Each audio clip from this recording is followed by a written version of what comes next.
Hey you guys, it's Molly. I am going to be doing a Dutch pour. Ooh, almost screwed the camera over.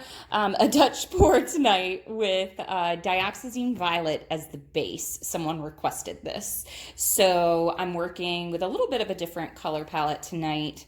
But I painted the canvas so that when I'm working with thin paint, I always paint the canvas ahead of time so that when my colors drip over the edge, the canvas doesn't show through and I don't have to worry about coverage. So this was just regular acrylic paint. It's actually already dry. So I wanted to talk for just a second about the colors. So people had been asking about colors that make mud. So if you're going with a red, blue, and yellow color wheel, your red and blue make purple. Your yellow and blue make green, and your yellow and red make oranges.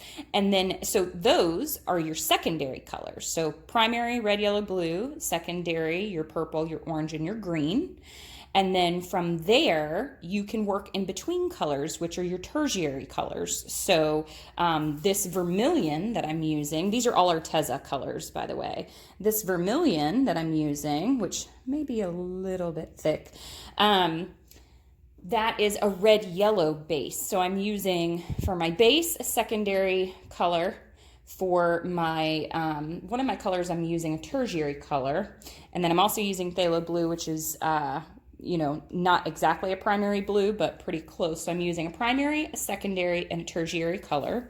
The blue and the orange are opposite each other on a color wheel. So those two colors, okay, are complementary colors, but your complementary colors can make mud as well. So I keep with thin paints, the way to not make mud is one, to have them highly pigmented.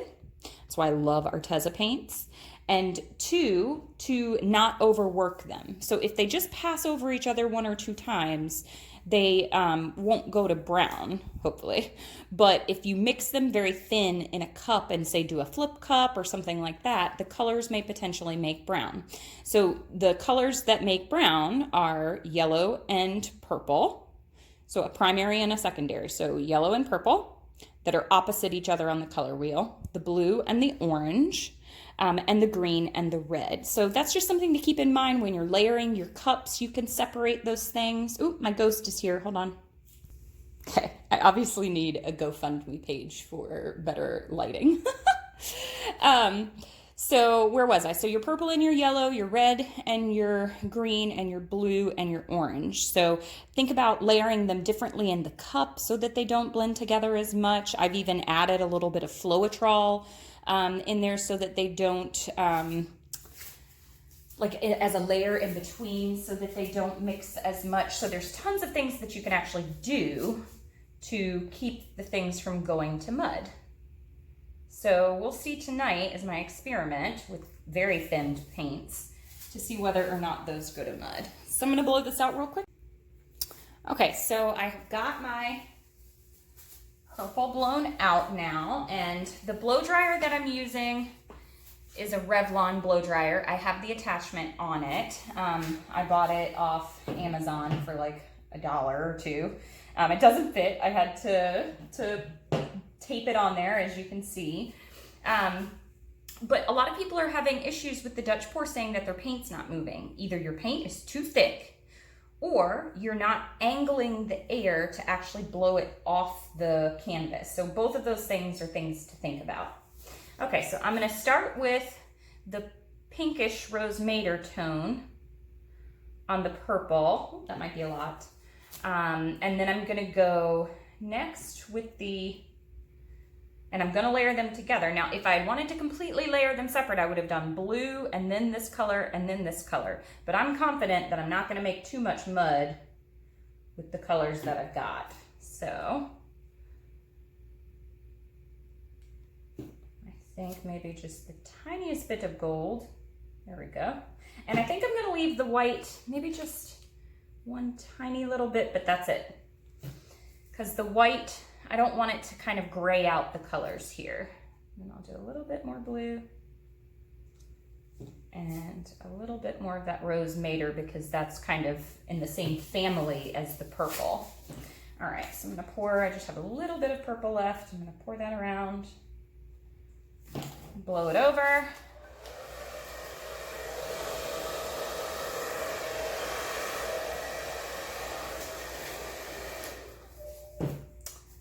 torch this.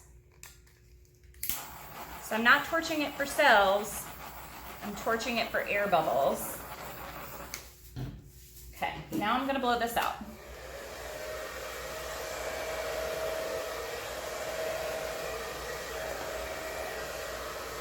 Oh, I have these pretty cells here, I don't wanna blow that.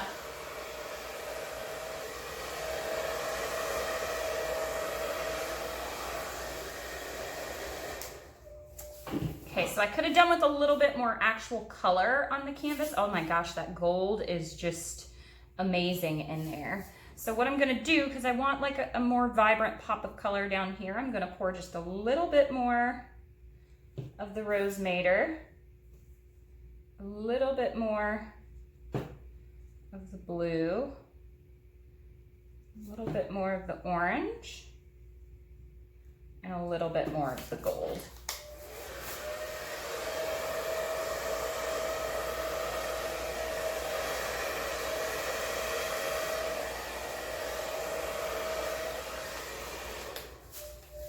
So this one is a very soft color palette because the purple, it mixed in together, but man, these really cool cells that are popping up. If anybody's from South Carolina, this is kind of like Clemson colors, the orange and the purple. Don't know if anybody knows what that is. So it's actually really cool that the cells that popped up were, I actually really like this, and I like the little tiny bit of white that's in there. Okay guys, so you know me, I thought I was done, and then I went back in and fiddled with it just a little bit more, and I'm really glad I did because I really like the outcome of this now. I added this little tiny bit of gold right here, and I added a little bit more blue and orange going out to the edges. So you can see there's my blue and my orange, no real brown. That gold is gonna dry beautiful gold. There's all these beautiful little cells popping up. I like that little cluster right there. And there's my cells in the middle. So totally different color palette for me, but I really like it. I like the kind of color explosion that happened there. So anyway, all right, you guys, thanks for watching. Happy painting. Bye. All right, you guys, this is how this dried. That gold is absolutely beautiful. This little part right here almost looks like it's lit up where that white is. Like there's, I mean, it looks like it's out of the clouds or something. I'm super happy about this. Let me get it out of the glare. It dried so dark, but that's actually dioxazine purple. I wasn't super loving it when it was wet, but it's just beautiful dry. The little cells that are there, they dried the same. There was my little cluster up top. Yeah, I really, really like it.